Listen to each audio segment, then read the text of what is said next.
सभी बालकों और बालिकाओं को मेरा प्यार भरा नमस्कार। आज हम पढ़ेंगे अभिकेंद्र त्वरण।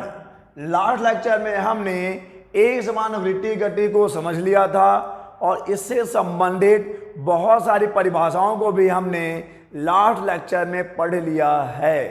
आज के लेक्चर में हम समझेंगे कि अभिकेंद्र त्वरण क्या होता है और इसके लिए हम एक सूत्र की व्युत्पत्ति करेंगे जो कि है AC = V²/R, जहां R है वृत्ताकार मार्ग की त्रिज्या और V है उस वस्तु का रेखीय वेग और A हम लोग त्वरण के लिए यूज करते हैं, A फॉर एक्सीलरेशन और C यहां पर है सेंट्रीपिटल के लिए, सेंट्रीपिटल एक्सीलरेशन।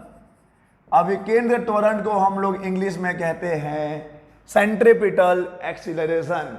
तो आज का हमारा लक्ष्य है अभिकेंद्र त्वरण को समझना और उसके लिए इस फॉर्मूले की व्युत्पत्ति करना। तो आइए चलिए समझते हैं कि क्या होता है अभिकेंद्र त्वरण। हम त्वरण समझते हैं कि वेग में परिवर्तन की दर को त्वरण कहा जाता है। जब भी कोई वस्तु गति कर रही है और उसके वेग में परिवर्तन हो रहा है तो एकांक समय में जो वेग में परिवर्तन होगा उसे ही हम कहेंगे त्वरण। लेकिन जब हम बात करते हैं एक समान वृत्ति गति की तो पहले समझ लेते हैं वृत्ति गति क्या है, जो हम लास्ट लेक्चर में पहले ही समझ चुके हैं। जब भी कोई कण किसी वृत्ताकार मार्ग में गति करता है तो उसे हम वृत्ति गति कहते हैं।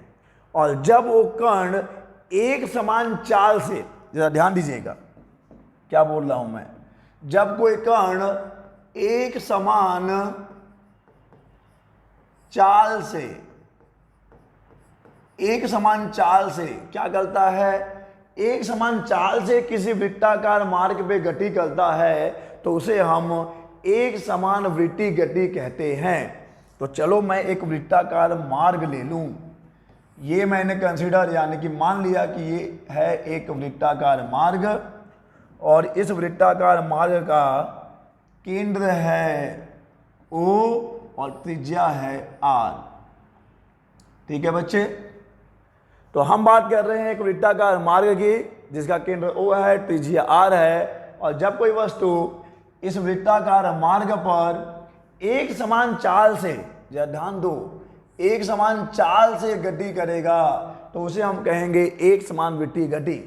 लेकिन लास्ट लेक्चर में जब मैंने आपको अलविदा कहा था तो आपको ये बताया था, आपको इस संशय में, इस एक कसमकस में छोड़ के गया था मैं कि एक समान वृत्ति गति भी एक त्वरित गति है और एक समान वृत्ति गति में जो त्वरण उत्पन्न होता है उसे ही हम अभिकेंद्र त्वरण कहते हैं। लेकिन बात यह है कि जब हम बात करते हैं एक समान गति की तो एक समान गति में तो त्वरण शून्य होना चाहिए क्योंकि वहां पर चाल नियत है। जब कोई वस्तु एक समान चाल से गति करेगा तो उसके चाल में कोई परिवर्तन ही नहीं होगा और चाल में कोई परिवर्तन ही नहीं होगा तो चाल में परिवर्तन की दर तो शून्य ही होगा ना। और चाल में परिवर्तन की दर को क्या हम त्वरण कहते हैं? नहीं, हम वेग में परिवर्तन की दर को त्वरण कहते हैं और यही तो आपको समझना है। चलिए समझते हैं, बहुत ही डिटेल में समझेंगे, बहुत ही बारीक से। हम बोल रहे हैं कि जब कोई वस्तु एक समान चाल से वृत्ताकार मार्ग में गति करती है तो चाल तो नियत है बच्चे, चाल तो नियत है, चाल तो कांस्टेंट है। लेकिन जरा आप याद करिए कि जब हम बात करते हैं वेग की, जब भी कोई कण किसी वृत्ताकार मार्ग में गति कर रहा है तो उसे वेग की दिशा क्या होती है बच्चे? किसी भी क्षण पर वेग की दिशा होती है स्पर्श रेखा की दिशा में। किसी भी क्षण पर वृत्ति गति करने वाले कण की जो वेग की दिशा है वो कैसी है? वो स्पर्श रेखा की दिशा में है। यानी कि इस वाले क्षण पर, इस वाले जगह पर उसका वेग इस दिशा में है। हम रेखीय वेग की बात कर रहे हैं, हम रेखीय वेग की बात कर रहे हैं, उसकी दिशा यहाँ पर होगी इस दिशा में। और अगर हम बात करें कि जब वो कण यहाँ पे होगा तो उसका रेखीय वेग किधर होगा, तो उसका रेखीय वेग होगा इस दिशा में, और जब वही कण यहाँ पर होगा तो उसका रेखीय वेग होगा इस दिशा में, और जब वही कण यहाँ पर होगा तो उसका रेखीय वेग होगा इस दिशा में। तो हम ये ऑब्जर्व कर पाएंगे, हम ये गौर फरमा पाएंगे कि वेग की दिशा हर घड़ी बदल रही है। वेग की दिशा यहाँ पर इधर है, यहाँ पे इधर है, यहाँ पे इधर है, यहाँ पे इधर है। यानी कि जब भी कोई कण वृत्तीय गति करता है तो उसके वेग की दिशा कंटिन्यूअसली निरंतर बदलती रहती है। और अब देखिए आप, वेग क्या होता है बच्चे? वेग एक सदिश राशि है। वेग एक सदिश राशि है जिसमें बच्चे परिमाण भी होगा और दिशा भी होगा, परिमाण भी होगा, दिशा भी होगा। वेग एक सदिश राशि है तो उसमें परिमाण भी है और दिशा भी है। और जब हम बोल रहे हैं कि चाल नियत है तो वेग का परिमाण क्या होता है? वेग का परिमाण चाल होता है। चाल भी क्या है? चाल भी तो वेग ही है जिसमें दिशा नहीं होता, या वेग भी तो चाल ही है जिसमें दिशा होता है। तो जब चाल नियत है यानी वेग का परिमाण तो नियत हो गया बच्चे। वेग का परिमाण तो नियत है, लेकिन वेग की दिशा बदल रही है, परिवर्तित हो रही है। और क्योंकि वेग में परिमाण भी है, दिशा भी है, इन दोनों में से अगर कोई एक भी चेंज हो गया, इन दोनों में से अगर कोई एक भी परिवर्तित हो गया, यानी हम कहेंगे वेग परिवर्तित हो रहा है। अगर कोई भी एक चीज़ है जिसमें कि दो चीज़ें हैं और उन दोनों में से अगर एक भी कोई बदल गया तो हम कहेंगे कि वो बदल रहा है, वो परिवर्तित हो रहा है। तो जब हम बोल रहे हैं एक समान वृत्तीय गति, तो एक समान वृत्तीय गति में वेग का परिमाण तो नियत है, चाल तो नियत है, लेकिन वेग की दिशा परिवर्तित हो रही है। और अगर वेग की दिशा परिवर्तित हो रही है यानी कि वेग भी परिवर्तित हो रहा है, और जहां पे वेग में परिवर्तन होगा, वेग में परिवर्तन अगर हुआ, वेग में परिवर्तन अगर हुआ तो हम बोलेंगे बच्चे कि वहां पे त्वरण तो जरूर होगा। वेग में परिवर्तन हुआ यानी कि वहां पे हम बात करेंगे त्वरण की। तो अब समझिए कि क्या होता है अभिकेंद्र त्वरण। जब भी कोई कण एक समान वृत्तीय गति करता है तो कण की गति में केंद्र की ओर एक त्वरण होता है। इस त्वरण को अभिकेंद्र त्वरण कहते हैं। जब भी कोई कण एक समान वृत्तीय गति कर रहा है तो वहां पर केंद्र की दिशा में एक त्वरण उत्पन्न होता है जिसे हम कहते हैं अभिकेंद्र त्वरण। अभी हम आने वाले इसी वीडियो में, आने वाले समय में हम ये सिद्ध करेंगे कि जो त्वरण यहाँ पे उत्पन्न हो रहा है उसकी दिशा हमेशा केंद्र की ओर होती है। हमको दो चीजें करनी है, उस अभिकेंद्र त्वरण का व्यंजक भी प्राप्त करना है, और क्योंकि त्वरण भी एक सदिश राशि है तो हम बताएंगे भाई उसकी दिशा किधर है। तो यहाँ पे बता दिया गया है हालांकि कि अभिकेंद्र त्वरण की दिशा सदैव किधर होती है? वृत्ताकार मार्ग के केंद्र की ओर होती है। तो अभी तो आपका ये एक डाउट क्लियर हुआ है कि एक समान वृत्तीय गति त्वरित गति कैसे हो सकती है। एक समान वृत्तीय गति त्वरित गति कैसे हो सकती है? तो यहां पर ये चीजें एक्सप्लेन की गई हैं कि एक समान वृत्तीय गति में चाल तो नियत है, यानी वेग का परिमाण तो नियत है, लेकिन वेग में परिमाण भी है, दिशा भी है। और किसी भी क्षण पर वृत्ताकार गति करने वाले कण का जो वेग होता है वो सदैव स्पर्श रेखा की दिशा में होता है। हम रेखीय वेग की बात कर रहे हैं। तो रेखीय वेग की दिशा निरंतर बदल रही है, यानी वेग बदल रहा है, और वेग बदल रहा है मतलब वहां पे त्वरण जरूर होगा। और यहाँ पे जो त्वरण उत्पन्न होता है उसे ही हम कहते हैं अभिकेंद्र त्वरण, जिसका फॉर्मूला ये है, और जिसकी दिशा सदैव किधर होगी? केंद्र की ओर होती है, सदैव केंद्र की ओर। क्लियर है बच्चे ये कि क्या होता है अभिकेंद्र त्वरण? चलिए अब आगे चलते हैं, फॉर्मूले की बात करते हैं। चलो ये डायग्राम मैं आपको बाद में दिखाऊंगा, वैसे आपने देख लिया होगा, लेकिन इसकी बात हम बाद में करेंगे। उसको हम खुद से बना के देखते हैं। अगर चीज़ें पहले से आ जाएं तो थोड़ा सा हौच-पौच हो जाता है। बनाने में जो मज़ा है वो बना हुआ देखने में नहीं है। तो चलिए हम सूत्र की उत्पत्ति करते हैं। चलो मान लिया कि हमारे पास ये है एक क्या है ये एक वृत्ताकार मार्ग है बच्चे। तो वृत्त बन नहीं रहा लेकिन अंडा बन रहा है और क्या क्या चीज़ें बन रही हैं। ये वृत्त बन गया क्या, चलो ठीक है, मान लिया कि ये पूरा का पूरा वृत्त है। और ये भी मान लेते हैं कि इस की त्रिज्या है, इसकी त्रिज्या है स्मॉल आर, केंद्र O है, त्रिज्या स्मॉल r है। और एक कण जो इस वृत्ताकार मार्ग पे गति कर रहा है, समझ लीजिए कि वो t बराबर 0 पर इस बिंदु पर है। उसको आप कुछ भी नाम दे सकते हैं। और अब क्योंकि वो गति कर रहा है तो कुछ समय के बाद वो मान लो यहाँ पहुँच गया, तो यहाँ को हम बोल देते हैं कि वो कहाँ पहुँच गया है, वो पहुँच गया है बिंदु A पर, या बिंदु आप इसको B दे सकते हैं, इसको A दे दीजिए और ये बिंदु B है, ठीक है, बिंदु B है। और ये टाइम है t, ये कोई क्षण है t, तो क्षण t पर जो आपका कण है वो बिंदु B पर है। और अब यहाँ पर जो वेग है, जो रेखीय वेग है, वो तो स्पर्श रेखा की दिशा में ही होगा ना बच्चे। रेखीय वेग स्पर्श रेखा की दिशा में ही होगा। तो इसको हम लोग बनाते हैं इस लाइन से। तो ये है v1, v1 है वेग एट पॉइंट B। कर्ण का जो वेग है बिंदु B पर वो है v1 और उसकी दिशा स्पर्श रेखा की दिशा में ही होगी।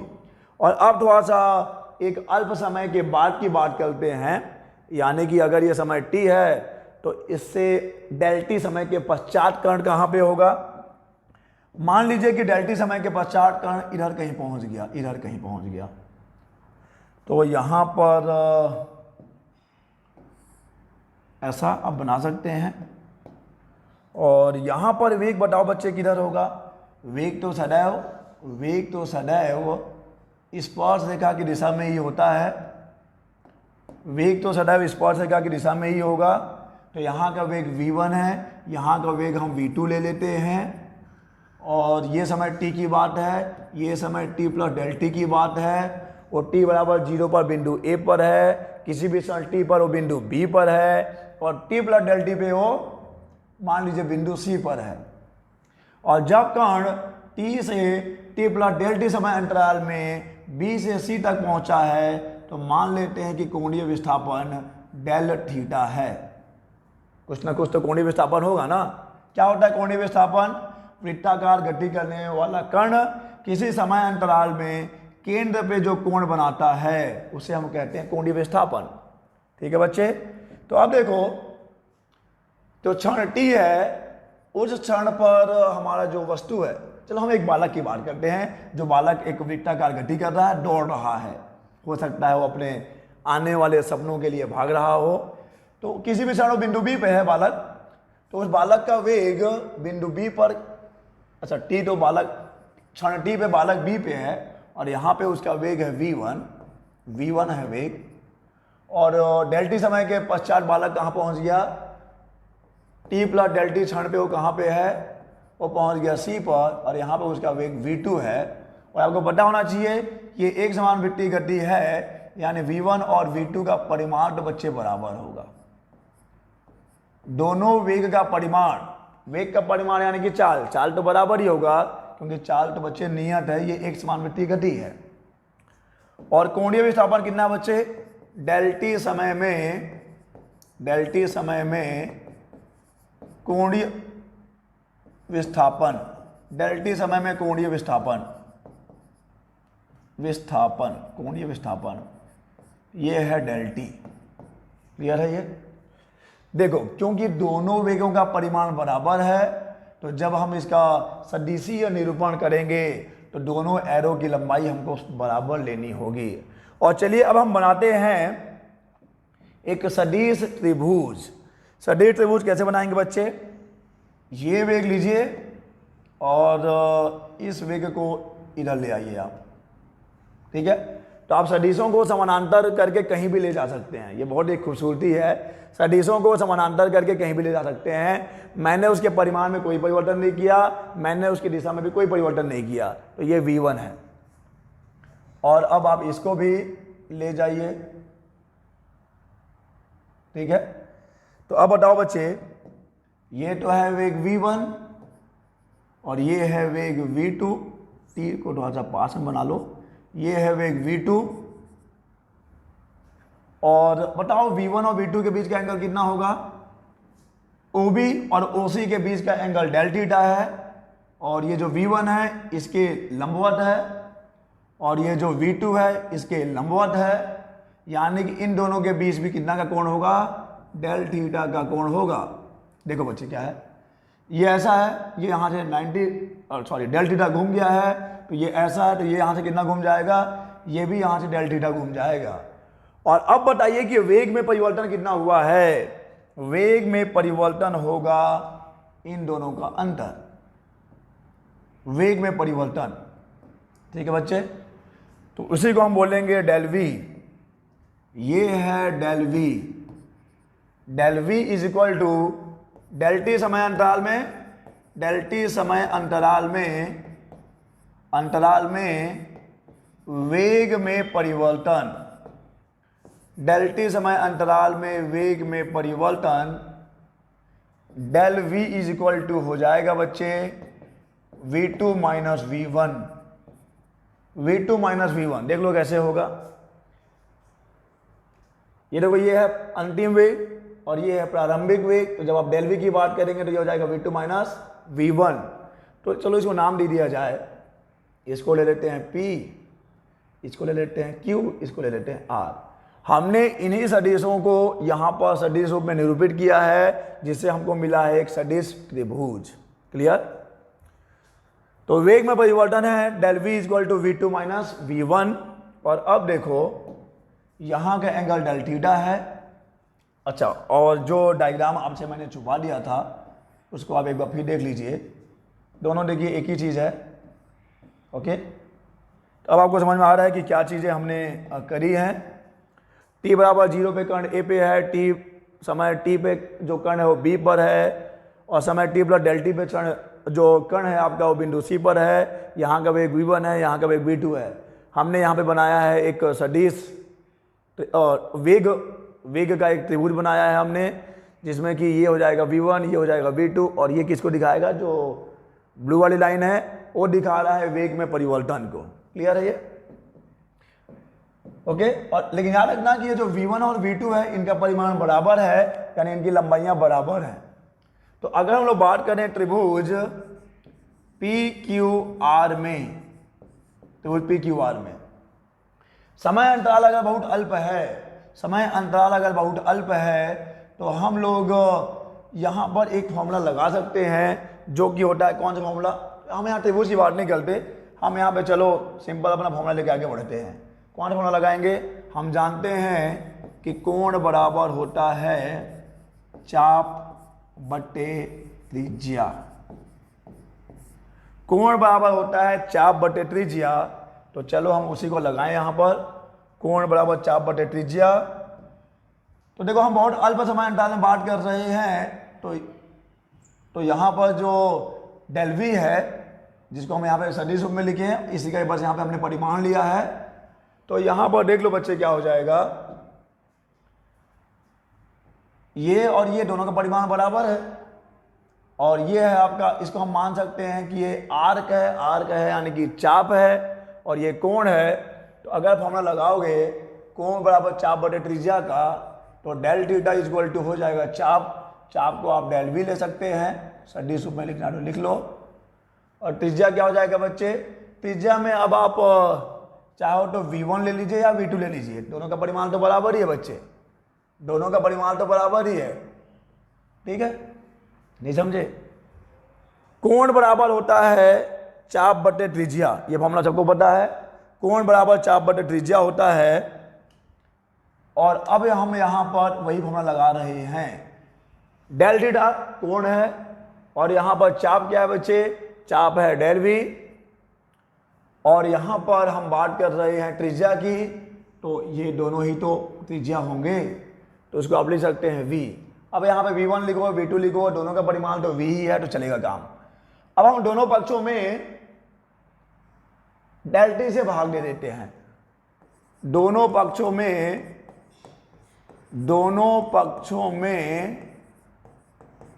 डेल टी से भाग देने पर, दोनों पक्षों में डेल टी से भाग देने पर del T upon del T is equal to del V upon del T, और ये 1 अपॉन वी तो बच ही गया है। क्लियर है ये? Del T upon del T, del V upon del T, 1 upon we.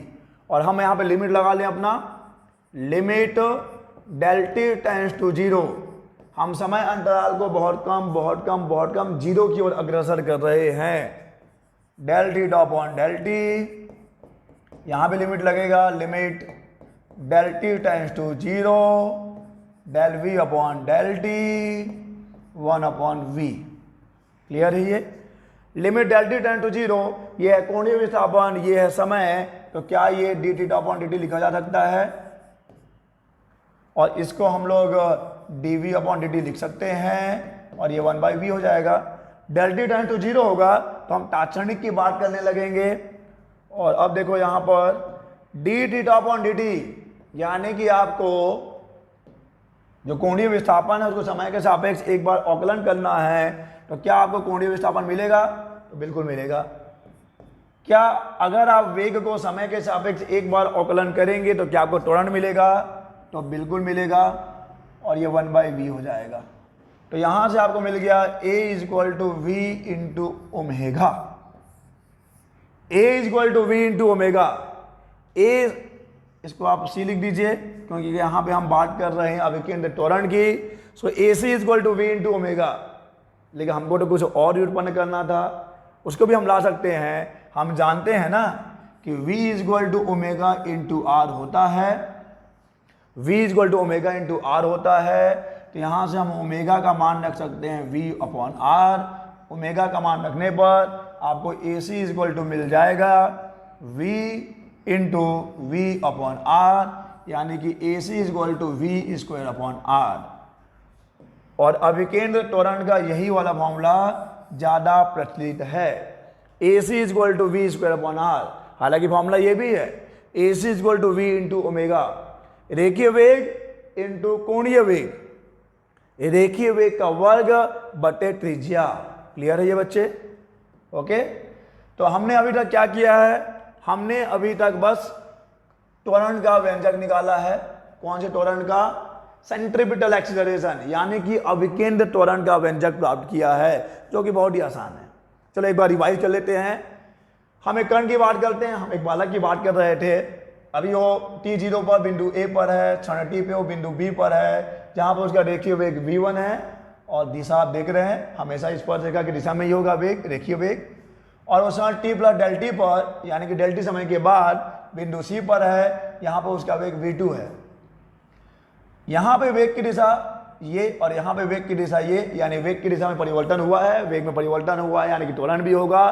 तो हम इसका एक वेग का सदिश त्रिभुज बनाते हैं। यहाँ पर देख लीजिए, ये v1 है, ये v2 है। डेल v किसको दिखाएगा? डेल v दिखाएगा वेग में परिवर्तन को।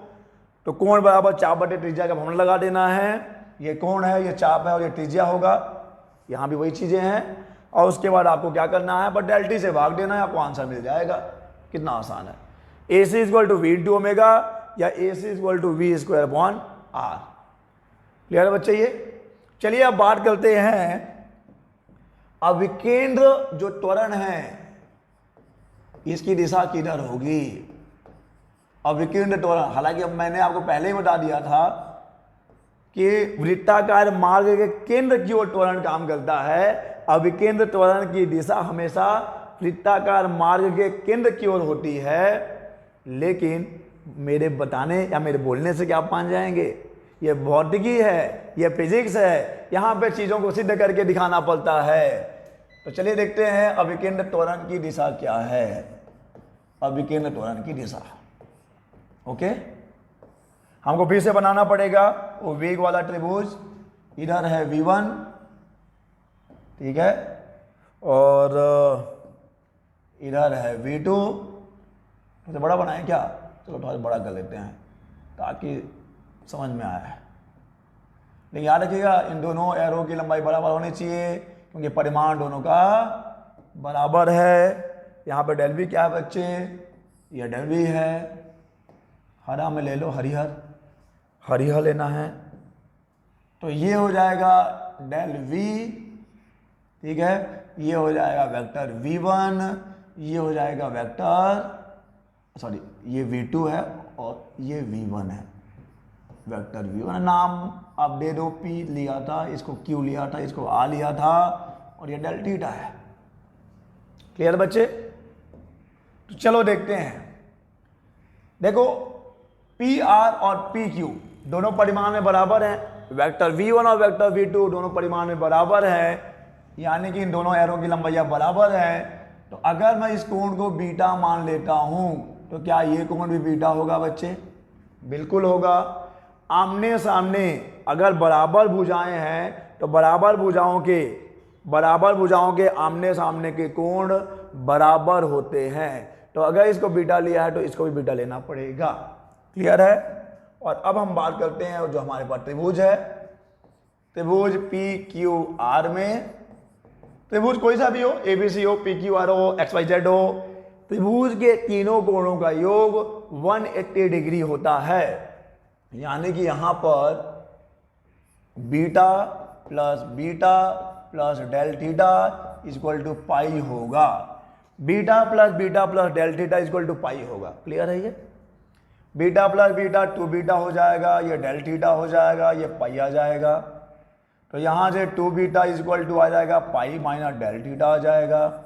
यहाँ से beta equal to pi by 2 हो जाएगा, या आप ये काम करो 1/2 को बाहर ही रखो, पाई माइनस डेल थीटा हो जाएगा। ठीक है बच्चे? लेकिन जब आपका कर्ण v1 से v2 उसका वेग हो रहा है तो यहाँ पे समय का अंतराल है। अगर हम समय अंतराल को बहुत कम समय अंतराल को बहुत कम यानी कि जीरो की तरफ ले जाएं, अगर हम डेल टी तो जीरो करते जाएंगे तो क्या डेल थीटा भी जीरो की तरफ जाएगा? आसान है, समझना मुश्किल नहीं है। देख लो, अगर हम इस समय अंतराल को t प्लस डेल टी, यहाँ पे जो समय का अंतराल है t से t प्लस डेल टी का जो समय अंतराल है वो डेल टी है, अगर हम समय अंतराल को जीरो की तरफ अग्रसर करें तो बी और सी पास हटे जाएंगे, यानी कि डेल थीटा का मान भी कम होता जाएगा। ठीक है बच्चे? तो अगर del T tends to zero है तो del theta tends to zero होगा, और जब यहां पर del theta tends to zero हो गया बच्चे, तो यहां पे देखो ये तो जीरो हो गया, तो बीटा इक्वल टू आ गया pi by 2, beta equal to आ गया पाई बाई 2। क्लियर? तो इससे क्या सिद्ध हुआ? इससे ये सिद्ध हुआ है बच्चे, देखो सीधे करना बड़ी बात नहीं है, कंक्लूजन निकालना बड़ी बात है। अब कई बच्चों के मन में ये सवाल आ रहा होगा, ठीक है बीटा का मान पाई बाई 2 है, तो इससे क्या साबित करना चाहते हैं आप? देखो, त्वरण की दिशा हमेशा वेग की दिशा में नहीं होती है, त्वरण की दिशा वेग में परिवर्तन की दिशा में होती है। और जब आप बात करेंगे यहां पर इस स्पर्श रेखा की दिशा में वेग में कोई परिवर्तन नहीं है, इस स्पर्श रेखा की दिशा में वेग में कोई परिवर्तन नहीं है, वेग में परिवर्तन किस दिशा में हुआ है? वेग में परिवर्तन हुआ है ये जो वेग है उसके लंबवत दिशा में, क्योंकि बीटा का मान पाई बाई 2 है, यह है डेल वी, यही है वेग में परिवर्तन। तो जो वेग में परिवर्तन है उसकी दिशा क्या है? उसकी दिशा वेग के लंबवत है। और अब जरा आप एक वृत्तीय मार्ग बनाइए, चीज़ों को पूरी तरह समझाना मेरा काम है, समय चाहे कितना भी लग जाए। ओके, और यहाँ पर वेग ऐसा है ना, किसी भी क्षण पे वेग ऐसा है, ठीक है बच्चे? ओहो, इसको भी ये लिख लो, वेग ऐसा है, यही ना v1 है, यही v1 है। तो अब जो त्वरण है यानी जो वेग में परिवर्तन है, वेग के परिवर्तन की दिशा में ही हमेशा त्वरण होता है। तो कितना है? इस वेग के लंबवत है, अगर उसके लंबवत है यानी कि वो किधर की तरफ होगा? वो अंदर की तरफ होगा, अंदर की तरफ यानी कि त्रिज्या का अनुदिश केंद्र की तरफ होगा। यही है ना बच्चे? यह है वेग, रेखीय वेग, और यह है अभिकेंद्र त्वरण। अभिकेंद्र त्वरण सदैव ये जो रेखीय वेग है उसके लंबवत होगा, और क्योंकि आपका जो रेखीय वेग है स्पर्श रेखा की दिशा में होता है, तो स्पर्श रेखा के लंबवत किधर की तरफ? अंदर की तरफ, त्रिज्या के अनुदिश अंदर की तरफ। तो हम लिख लेंगे अभिकेंद्र त्वरण वृत्ताकार मार्ग के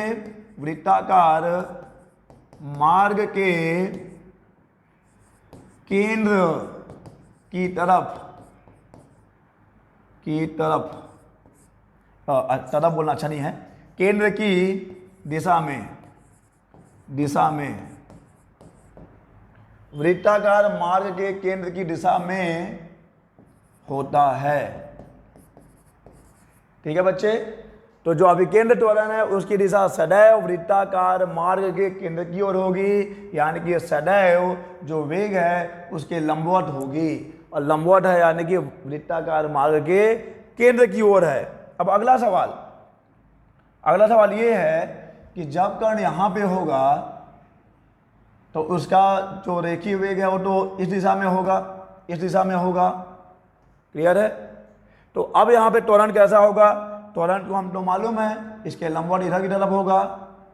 तो क्या यहां पर फिर से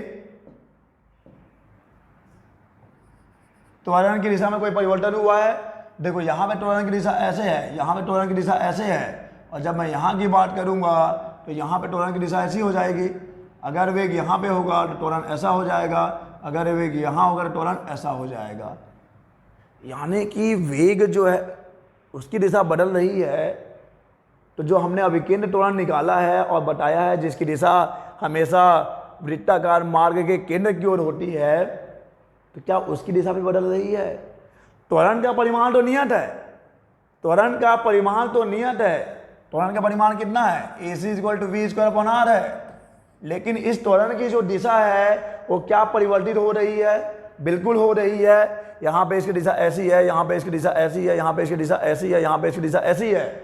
और क्योंकि त्वरण भी एक सदिश राशि है जिसमें परिमाण होता है और दिशा भी होता है, तो अब अगर परिमाण नियत भी है और दिशा में परिवर्तन हो रहा है, यानी कि हम कहेंगे त्वरण में भी परिवर्तन हो रहा है। यानी कि ये कैसा त्वरण है?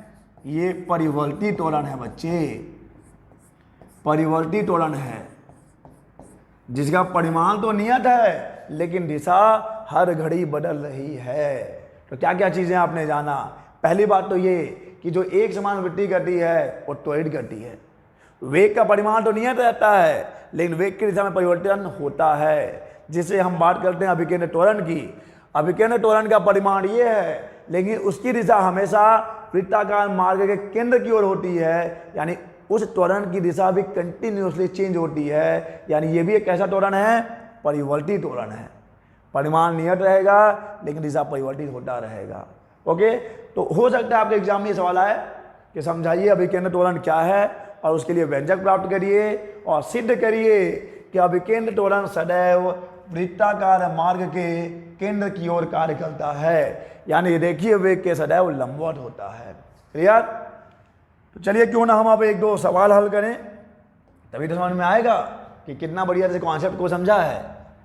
कोई कीड़ा, ये क्वेश्चन नंबर 1 है आज का हमारा। एक वृत्तीय खांचे में, एक वृत्तीय खांचा है जिसकी त्रिज्या है 12 सेंटीमीटर। तो यहाँ पे r बराबर है 12 सेंटीमीटर, यानी कि 12 × 10 के घात माइनस कितना? -2 मीटर हो जाएगा। फंस गया है। वह खांचे के अनुदिश स्थिर चाल से चलता है। 100 सेकंड में 7 चक्कर लगा लेता है। 100 सेकंड में 7 चक्कर। तो भैया यहाँ पर 100 सेकंड में 7 चक्कर है।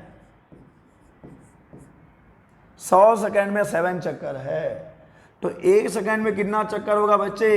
1 सेकंड में 7/100 चक्कर होगा। और 1 सेकंड में जितना चक्कर लगता है क्या हम उसे ही आवृत्ति कहते हैं? लास्ट लेक्चर में तो समझा है आवृत्ति।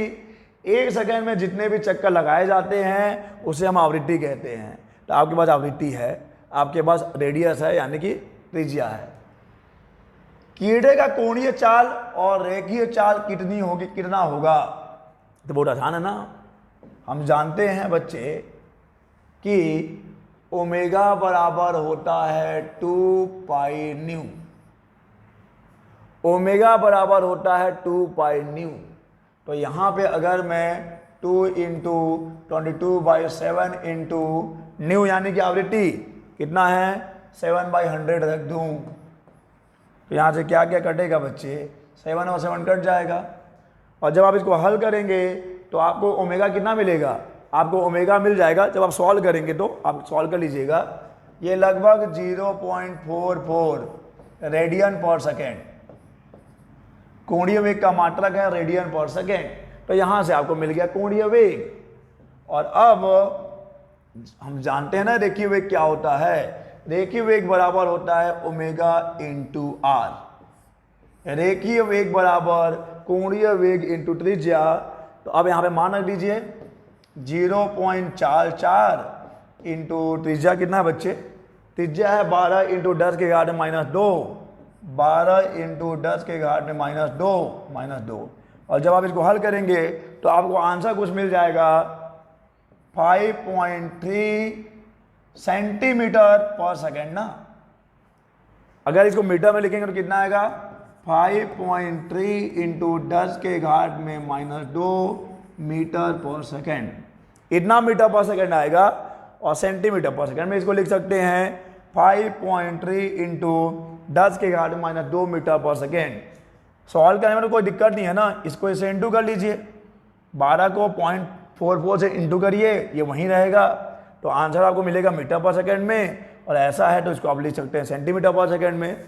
तो यहाँ पर दो चीज़ें आपने निकाल ली, एक कोणीय चाल और एक रैखिक चाल। अब आगे पूछा है क्या त्वरण सदिश अचर सदिश है, क्या त्वरण सदिश जो होगा वो अचर सदिश होगा, इसका परिमाण कितना होगा। तो पहले तो मैं परिमाण बता दूं। हम जानते हैं ये एक समान विट्टी गति है, लेकिन एक समान विट्टी गति में भी त्वरण उत्पन्न होता है जो कि होता है v²/r। तो यहाँ से v का मान रख दीजिए, यहाँ पे आप ये वाला फॉर्मूला भी रख सकते हो v इंटू ओमेगा, दोनों में से कोई भी एक फॉर्मूला यूज कर लो, v इंटू ओमेगा कर लो या v²/r कर लो। तो ये ओमेगा है, ये v है, कहाँ है v, ये v है, दोनों में से कोई भी फॉर्मूला यूज करिए। तो आप ऐसा कर सकते हैं कि 0.44 कर सकते हैं इंटू 5.3 इंटू 10 के घात में -2 कर सकते हैं। तो सॉल्व करो, बताओ कितना आंसर आएगा। अगर आप इसको गुणा उना करने के बाद लिखेंगे तो यह आएगा 2.3 सेंटीमीटर पर सेकेंड स्क्वायर, सेंटीमीटर पर सेकेंड स्क्वायर, 2.3 सेंटीमीटर पर सेकेंड स्क्वायर। तो ये है अभिकेंद्र त्वरण का परिमाण और ये है रेखीय वेग का मान और ये है कोणीय वेग का मान। सवाल ये है कि यहाँ पे जो त्वरण है क्या वो अचर है? नहीं बच्चे, नहीं। अभी तो समझाया आपको कि यहाँ पे जो अभिकेंद्र त्वरण, जिस अभिकेंद्र त्वरण की हम बात कर रहे हैं, उस अभिकेंद्र त्वरण का अभिकेंद्र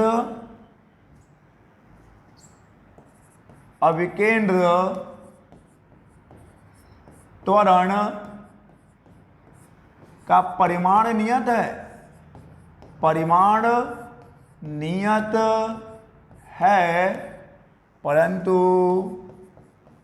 दिशा निरंतर परिवर्तित होती है। ठीक है, परिमाण तो नियत है लेकिन दिशा क्या हो रही है? कंटिन्यूअसली बदल रही है, यानी अचर सदिश तो नहीं हो सकता, ये परिवर्ती है बच्चे। क्योंकि सदिश में दोनों होता है ना, सदिश में परिमाण भी होता है, सदिश में डायरेक्शन भी होता है, दिशा भी होता है। दोनों में से अगर कोई एक भी बदला मतलब वो सदिश बदल जाएगा। चलिए आगे चलते हैं और सवाल हल करते हैं। ये वाला क्वेश्चन सवाल करते हैं। एक साइकिल सवार है बच्चे, और साइकिल सवार का जो चाल है वो 27 किलोमीटर पर आवर है। तो इसको हम लिख लेते हैं v is equal to 27 kilometre per hour. यहाँ पे किलोमीटर प्रति घंटा है, जैसे ही सड़क पर वह 80 मीटर त्रिज्या के वृत्तीय मोड़ पर पहुंचता है, यानी आपको त्रिज्या दे दी गई है 80 मीटर। और जब आप न्यूमेरिकल सॉल्व करते हैं तो जो चीज़ें आपको ध्यान रखनी है मात्रकों का, यहाँ पे किलोमीटर में बात कहा है, यहाँ मीटर में कहा है, तो इसको भी आप किस में कन्वर्ट कर लीजिए, 27 इंटू 5/18। जब भी आपको किलोमीटर प्रति घंटा को मीटर प्रति सेकंड में चेंज करना, तो आप क्या करेंगे, जब भी आपको किलोमीटर प्रति घंटा को मीटर प्रति सेकंड में चेंज करना है तो 5/18 से भाग दे दीजिए, और ये आप सॉल्व करेंगे तो कितना आएगा, ये काट लीजिए, 6 18, 9 18, 2 से 3 9, 5 15/2, यानी कि 7.5 मीटर पर सेकेंड। तो जो 27 किलोमीटर पर आवर है वो 7.5 मीटर पर सेकेंड है। त्रिज्या आपको मालूम है, वह ब्रेक लगाता है और अपनी चाल को 0.5 मीटर पर सेकेंड की एक समान दर से कम कर लेता है। समझिएगा, 0.5 मीटर पर सेकेंड उसका वेग नहीं हो जाता है, वो 0.5 मीटर पर सेकेंड की एक समान दर से वेग को कम कर लेता है।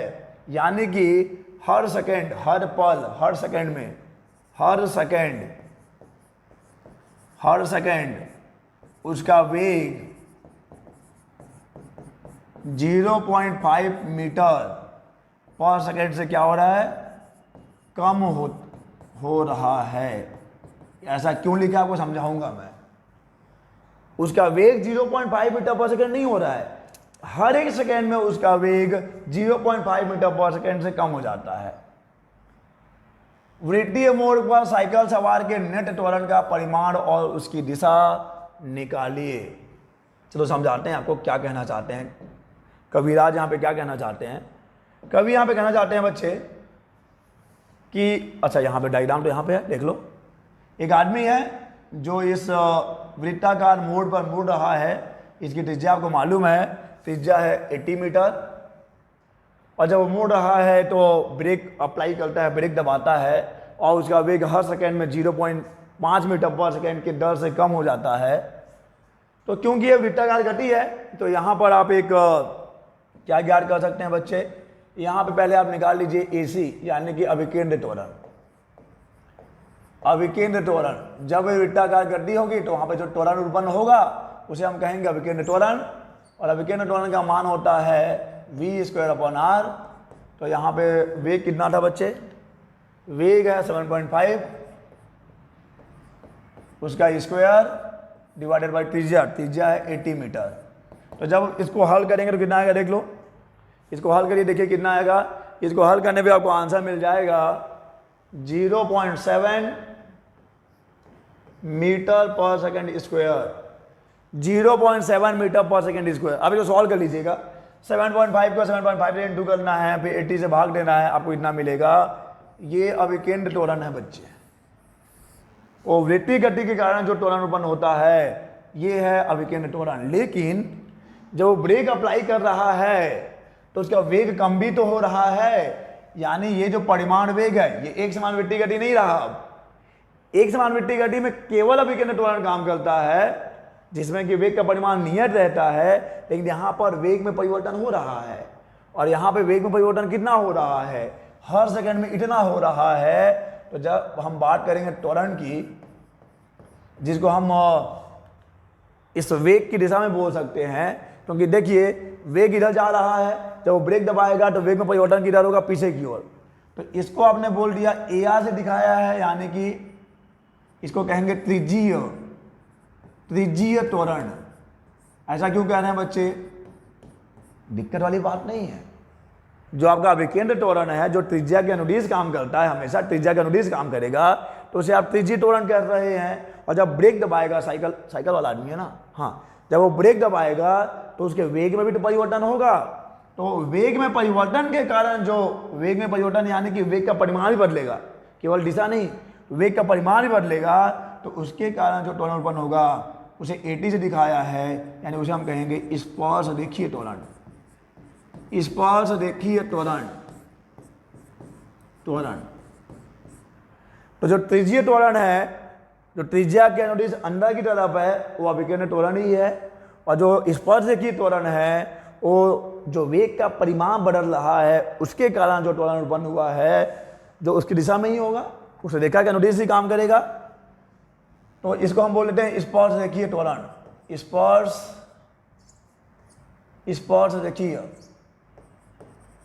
स्पर्शरेखीय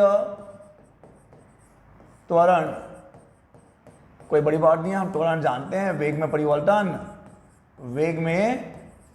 परिवर्तन बटा कितना, बटा समय। वेग में परिवर्तन बटा समय, यही तो त्वरण होता है। और वेग में परिवर्तन कितना हुआ है, 0.5 मीटर पर सेकेंड है। कितने में हुआ है, 1 सेकेंड में हुआ है। बताया तो है ना बच्चे, 0.5 मीटर पर सेकेंड की एक समान दर से कम कर लेता है। दर यानी कि हर एक सेकेंड में, हर एक सेकेंड में उसका भी कितना कम हो रहा है। तो यहाँ पे त्वरण आ गया 0.5 मीटर पर सेकेंड स्क्वायर, ये हो जाएगा 80।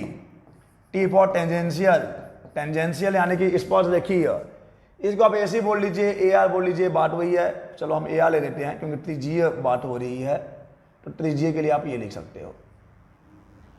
अब यहाँ पर उस साइकिल सवार पर 2 त्वरण काम कर रहा है, एक त्वरण इधर की तरफ, एक त्वरण इधर की तरफ। इन दोनों का परिणामी निकाल लीजिए। परिणामी निकालने के लिए आप समांतर चतुर्भुज का नियम लगा सकते हैं, क्योंकि दोनों ही सदिश लंबवत हैं तो कोई मुश्किल होने वाला नहीं है। परिणामी त्वरण A इक्वल टू हो जाएगा √80 का स्क्वायर प्लस AR का स्क्वायर। देखो जब आप समांतर चतुर्भुज नियम लगाते हो तो क्या होता है, परिणामी √A square plus B square plus 2AB cos theta. यहाँ पर थीटा का मान 90 डिग्री है, cos 90 0 हो जाएगा, तो केवल ये दोनों बच जाएंगे।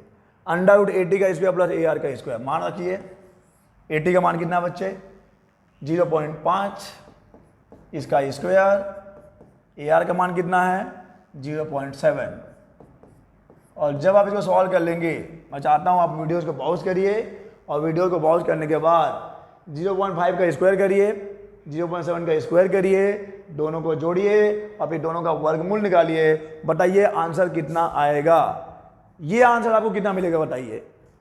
जब आप इन सबको हल करेंगे तो आपको आंसर मिल जाएगा 0.86 मीटर प्रति सेकंड स्क्वायर। ये परिणामी त्वरण है। उस साइकिल सवार पे 2 त्वरण काम कर रहा है, एक त्रिज्यीय त्वरण जिसे आप कहेंगे अभिकेंद्र त्वरण, और जो कि है एक वेग में परिवर्तन के कारण, क्योंकि उसका चाल भी बदल रहा है, तो ये हो जाएगा स्पर्शरेखीय त्वरण जो कि वेग में परिवर्तन की दिशा के अनुदिश काम करता है। तो 80 और AR दोनों का परिणामी निकाल लिया A। अब आपको बताना है कि उसकी दिशा क्या होगी। तो मान लीजिए जो परिणामी त्वरण है उसके वेग की दिशा से थीटा कोण बना रहा है। तो जब वो वेग की दिशा से थीटा कोण बना रहा है, ये वेग है, ये परिणामी त्वरण है, यहाँ से थीटा कोण बना रहा है, कर लेते हैं ना, कौन सी बड़ी बात है। ये 80 है और क्योंकि ये इधर गया हुआ था, ये AR था, मतलब ये भी AR होगा। तो अगर मुझे tan थीटा चाहिए बच्चे तो मैं क्या करूँगा, लंब बटे आधार, AR/80। AR का मान कितना है, AR का मान है 0.7, AR का मान है 0.7, 80 का मान है 0.5। इसको हल करेंगे तो कितना आएगा, 60/5, और 60/5 को हल करेंगे तो कितना आएगा, 5 एकम 5, और ये आ जाएगा 1.4 के आसपास, 1.4। तो ये tan थीटा का मान है। अगर आप यहाँ से थीटा का मान निकालेंगे बच्चे तो थीटा कितना मिलेगा, थीटा मिल जाएगा tan इनवर्स 1.4। ठीक है, और आप बिना कैलकुलेटर के इसको नहीं बता पाएंगे। तो अगर आप कैलकुलेटर में tan इनवर्स 1.4 का मान देखेंगे तो ये आपको कुछ 54.5 डिग्री के आसपास मिलेगा। आप यहाँ तक भी रहिए, कोई दिक्कत नहीं है, क्योंकि बिना कैलकुलेटर के आप इसका मान निकाल ही नहीं सकते। ठीक है, क्योंकि यहाँ तो लोगों को 30 डिग्री, 45 डिग्री, 60 डिग्री, 90 डिग्री का मान याद नहीं होता है। तो चलिए, सवाल में बहुत कुछ खास दम नहीं है। आपको ये त्रिज्यीय त्वरण निकालना है जो कि अभिकेंद्र त्वरण है, जिसका फॉर्मूला आपको मालूम है, AC = V²/R, जो कि आपने निकाल लिया। ये तो क्या है, ये स्पर्शरेखीय त्वरण है, वेग में भी परिवर्तन हो रहा है, उसके त्वरण निकाल लिया, इन दोनों का परिणाम ही निकाल लिया और इस परिणामी की दिशा को भी निकाल लिया। क्लियर है बच्चे? तो आज के लेक्चर में हमने ये, जो कि एक बहुत ही इंपॉर्टेंट लेक्चर है, आपने आज समझा है कि आखिर में अविकेंद्र त्वरण होता कैसे है, होता क्या है, और एक समान वृत्तीय गति त्वरित गति कैसे है, और एक समान वृत्तीय गति में जो त्वरण उत्पन्न हुआ है उसे ही आप अविकेंद्र त्वरण कहते हैं। और वो त्वरण भी एक समान त्वरण नहीं है, क्योंकि उस त्वरण का परिमाण तो नियत है, लेकिन उस त्वरण का जो डायरेक्शन है, जो दिशा है, वो निरंतर बदलता है, यानी कि वो एक परिवर्तित त्वरण है। क्लियर है बच्चे? तो आज के लेक्चर में बस इतना ही। हम लोग मिलेंगे अपने नेक्स्ट वीडियो में नए चैप्टर के साथ, क्योंकि ये चैप्टर अब यहीं पे खत्म होगा। ये टॉपिक इस चैप्टर का लास्ट टॉपिक है। नेक्स्ट जो हमारा चैप्टर है, चैप्टर 5, न्यूटन के गति के नियम। वैसे चैप्टर का नाम गति के नियम है, लेकिन गति के नियम देने वाले हैं महान वैज्ञानिक सर आइजैक न्यूटन। तो हम वहां पे बात करेंगे गति के नियमों की। वो भी बहुत ही इंटरेस्टिंग चैप्टर है, वहां भी आपको बहुत सारी चीजें सीखने को मिलेंगी। तो चलिए हम मिलते हैं अपने नेक्स्ट लेक्चर में, तब तक के लिए अलविदा।